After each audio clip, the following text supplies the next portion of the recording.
एक कविता डॉक्टर रश्मि श्रीवास्तव की पुस्तक उपनयन से। कविता का शीर्षक उपनयन।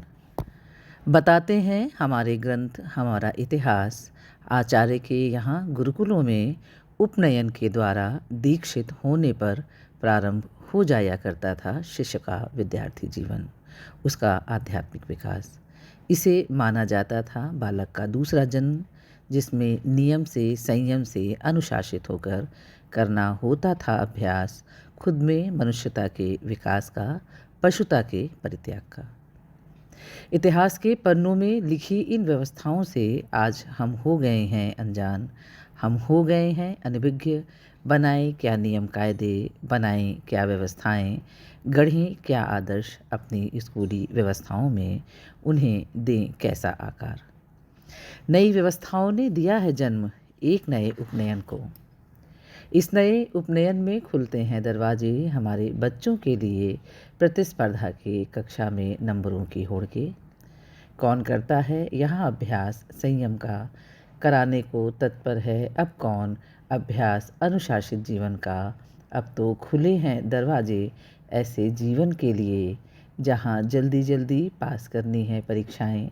ढूंढने हैं ऐसे तरीके, ऐसी विधियाँ, जिनसे साल के बाद होती परीक्षा में रटे हुए पाठ को लिख दिया जाए। ज्यों का त्यों उत्तर पुस्तिका में हासिल कर लिए जाएं बेहतर अंक, हासिल कर लिया जाए कक्षा में बेहतर दर्जा। बेहतर अंक, बेहतर दर्जे की दौड़ में हाथ से फिसली हैं ढेरों चीज़ें। यहाँ ना कोई आचार्य है ना कोई शिष्य, यहाँ तो बस पुस्तकों का ढेर है। इसमें दिए पाठों को बताना है किसी एक को, समझना है किसी एक को। भीड़ सी दिखती कक्षा में शिक्षक को बताने हैं ढेरों पाठ, घंटे मिनट के हिसाब से। दिन तारीख के जोड़ में समेटना है पूरा पाठ्यक्रम, जो निर्धारित है उस कक्षा के लिए। यहाँ क्या नींव पड़ी आध्यात्मिकता की, यहाँ क्या नींव पड़ी मनुष्यता के विकास, पशुता के परित्याग की। जानते हैं हम झुंड में दहाड़ तेज आवाज़ में, झुंड में जमा दमदार पंजा, दर्जा हासिल करने की मनोवृत्ति पशुओं में हुआ करती है।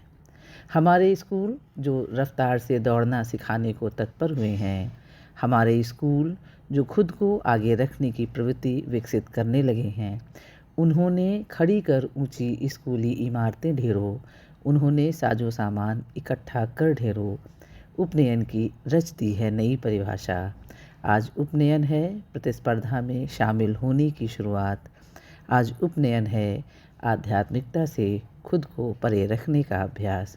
हमारे स्कूल, हमारे शिक्षक देखते हैं बड़ी तुच्छ नज़रों से हमारे खुद के ऐतिहासिक ग्रंथों, वेद पुराणों को, रीति रिवाज, पुराने संस्कारों को। इस तुच्छता से बहुत छोटी हो गई है उपनयन की गरिमा, उपनयन के उद्देश्य, उनके लक्ष्य, उनकी दिशा। Thank you all.